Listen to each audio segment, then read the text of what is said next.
Hey guys, I'm W, and I'm here bringing you Civilization 5 AI only battle. 30 civilizations. I modded some in, and large Europe map. Very excited for this. And let's before we start, let's just go through the civilizations we have. So we have all the vanilla European civilizations. We have the Celts, and actually we replaced the English civ with the British uh, civilization led by Victoria. That's a little bit better AI, I think. So we're gonna do that, and then we have in the Netherlands, France, Spain, and Portugal. In Iberia, Morocco, Songhai, Carthage, and then we have the Vandalic civilization as well. I knew, or I know that their original spot was somewhere near or like right next to Carthage, so I moved in a little bit, not too much. And we have Egypt, Arabia, Babylon. Sorry, the map's taking a little bit time to load. Assyria, Armenia is in the game. We have Ottomans and Byzantium, the Huns, Russia, and Novgorod. That's going to be exciting to watch. Also, Finland was modded in to kind of make sure there's someone to occupy these northern lands. Then there's Sweden, Denmark, Poland, Austria, and Germany. We don't have Venice, but we do have Rome. We don't have Venice because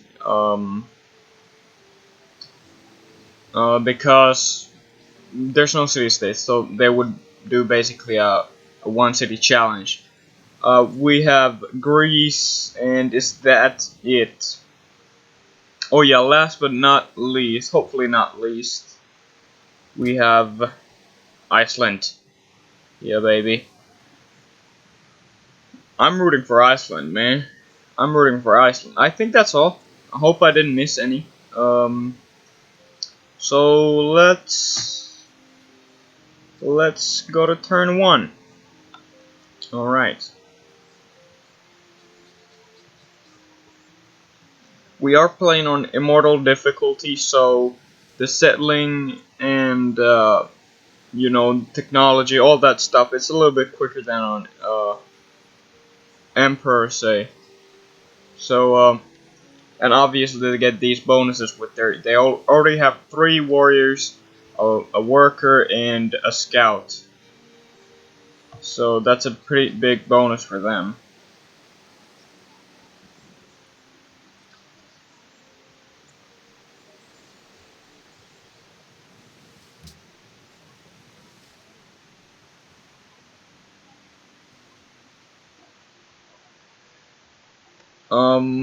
What else is there to talk about? Well, something I noticed about Novgorod, their unique ability, um, it you it prevents other civilizations going to war with them. I think if they have 3 trade routes with them, if Novgorod has sent 3 caravans to a civilization, then that civilization can't declare war on them. So that's going to be very interesting. For example, if the Huns um, get really powerful, or Russia, if Catherine gets really powerful, or I guess Finland too, they're kind of the closest one, or Poland. Um, so that's interesting. They are kind of geared towards they're in their economic civ, so they're kind of geared towards, I guess, trade game, diplomatic victory, but I guess maybe also cultural victory. We'll see about that. Um, so turn 1 is done. I don't think any civilization lagged out. Everyone got their capitals good. Alright.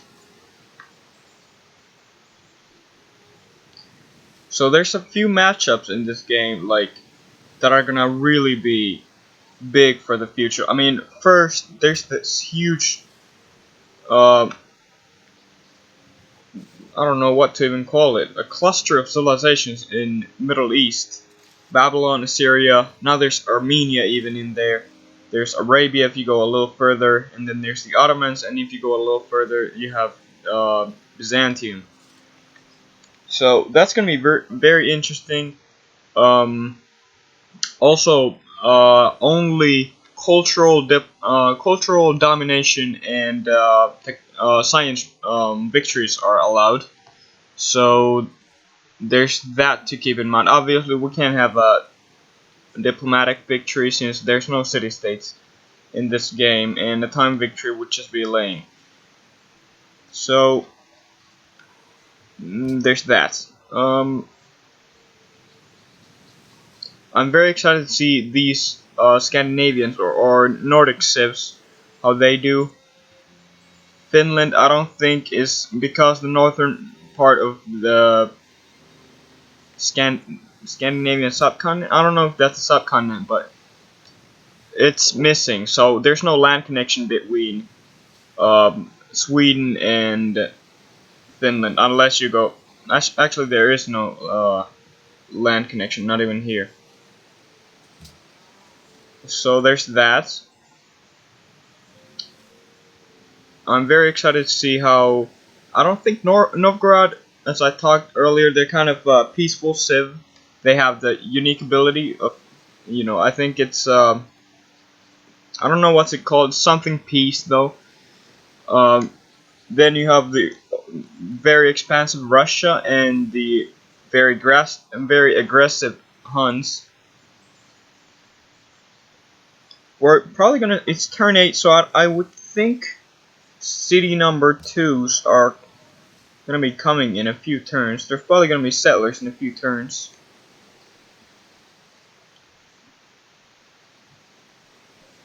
Now this map has a lot of resources, a lot. So it's gonna be great for some civs. For example, there's floodplains, there's wheat. Thebes is gonna be able to grow pretty quickly. Yeah, there's a lot of wheat. A granary would really help them. They might have that already. I don't know. Alright, well, there's a lot of... Okay, first Pantheon. Yeah, big Celts as usual. How's Iceland doing? Let's check in on them. Now, I'm kind of rooting for Iceland, as I think, mentioned. But they're going to have a tough time because their unique ability doesn't grant them, like, ability to enter deep ocean earlier in the game, like, for example, the Polynesians do. So they can't expand outside of this island. You could fit 2 cities in here, in the island, but it's kind of, it's still, yeah. I wouldn't probably settle 2 cities here. The other spot you would have to have some snow in it. So, well, maybe there's there's a few sea resources. So maybe you could settle to get those. Reykjavik, I think it's called something like that. It's not in a horrible spot, although it kind of can expand to the north because of the edge of the map. But they have a natural wonder, so they're actually going to be doing pretty decent in science if they are able to grow. There's a mountain, so if they could grab a city somewhere along here next to a mountain and get the natural wonder, then that city would have a good amount of research. Okay, so are we now seeing any settlers? It's turn 16. Well, maybe not yet. Maybe it was just... Maybe yeah. Oh, there's a Roman settler. Here we go. So I wasn't completely incorrect.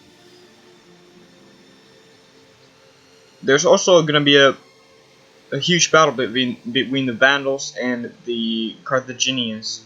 I'm excited for that. Well, maybe not. They're trading. At some point of the game, there's surely going to be one.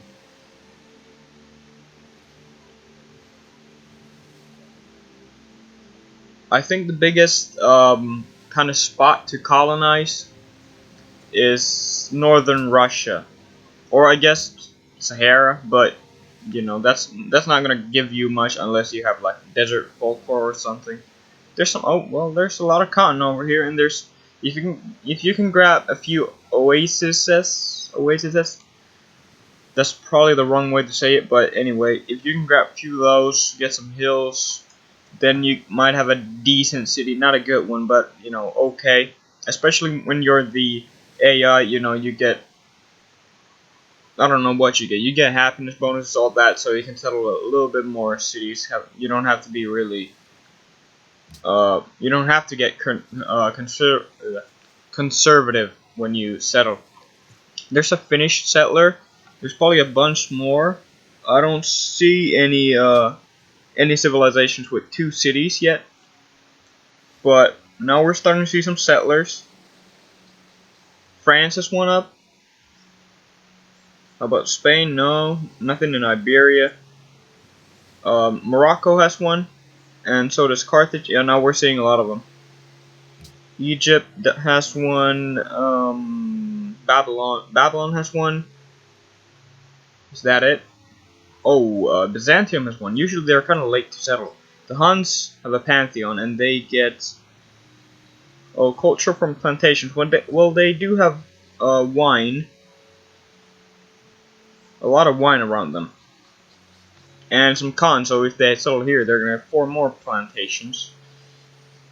Yeah, that's a good belief. And there's some silk. I think silk requires plantations as well. I'm pretty sure. They have a settler also, if I didn't mention that already. Okay, whatever, Golden Age. But now I see Rome with 2 cities, I see Russia with 2 cities, and I see Carthage with 2 cities. Carthage settled very close to their capital. Weird. Alright. Spain has a settler. Oh, and France. Did I already mention France's 2 cities? Um, Great Britain has a settler up. So do the Netherlands. Did Finland settle already? They had a settler. Okay, they're going north. Novgorod with a settler. How about does Iceland have it? Yeah, they have a settler. I don't know if they're gonna do anything with that. Maybe not.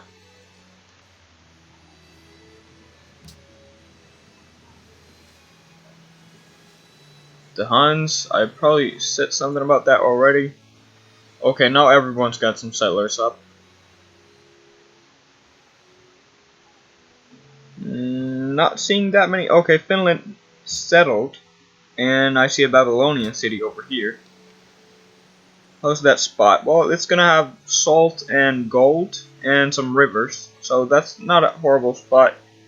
You would like to have that. Well, they're eventually gonna get that deer, so that's not a bad spot. Some floodplains as well. All right, that's not bad. And how about the Finnish city? Well, there's a lot of forest. I don't know. I can't remember if the Finnish unique ability or unique something has something to do with forest. I would think so because like Finland is full of forest. That's yeah. All they have is some lakes and forests, but I do know their unique building was the sauna, which replaces the shrine, and that might give. Man, I'm gonna have to check that out for the next episode. But okay, we got a pantheon. Iceland. Okay, one culture from pastures. They have one pasture. Well, that's interesting. Iceland grabbing their pantheon. That's very interesting. And now we're seeing some more cities being settled. There's Poland. There's Morocco. There's Spain. Egypt. Actually, Egypt didn't. Oh my, Egypt. Why you do this? That's a horrible. Well, it's not a horrible spot, but because it's settled on the edge of the map, it's pretty horrible anyway. um, Netherlands, England, Morocco, Spain. I probably mentioned I have those already. Poland. All right.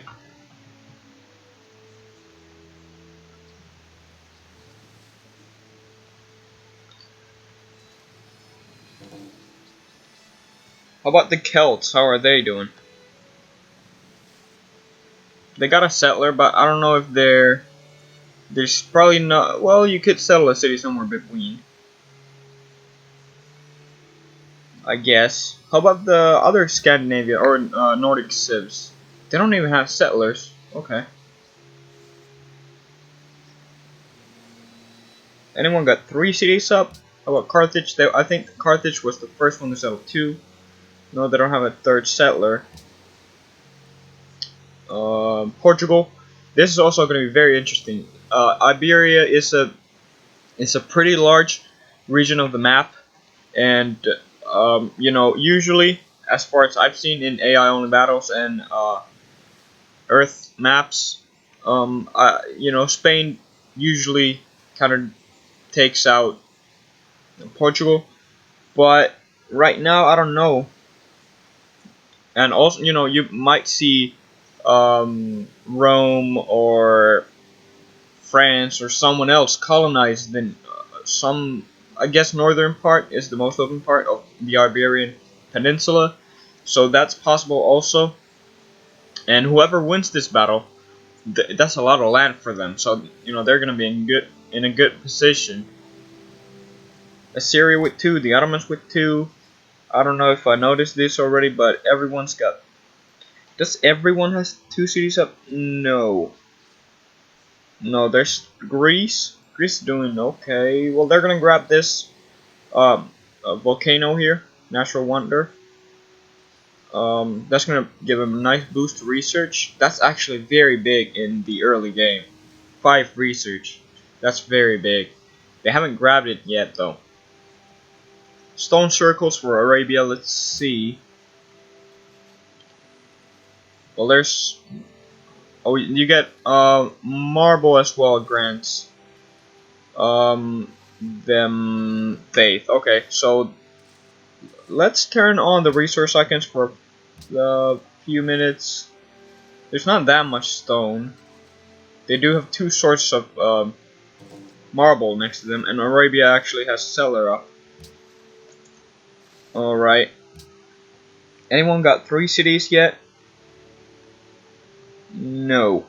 Alright, so okay, it's good to see. Also, one thing, the battle for the Balkans is going to be very interesting. There's obviously the Greek, but they don't have a second city up yet. But there's a lot of civilizations that could, you know, colonize this region, and you know, Rome, Austria, Byzantium, I mean, are probably the favorites. But you can also maybe the Vandals will do it, maybe Carthage will do it. I don't know.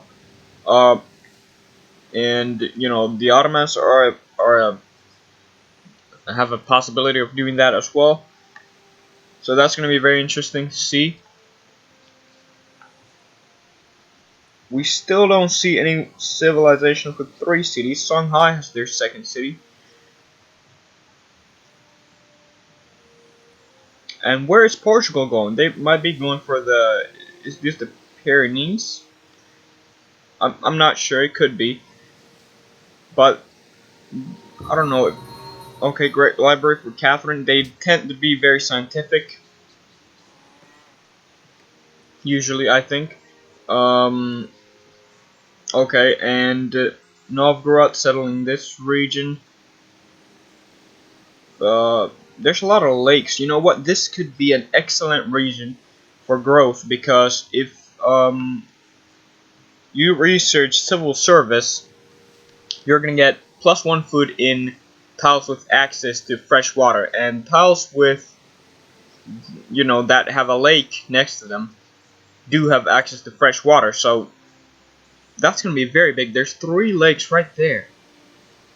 Also, yeah, Finland obviously has a lot of lakes, so wouldn't be surprised to see Finland with big cities and lots of research by the end of this game.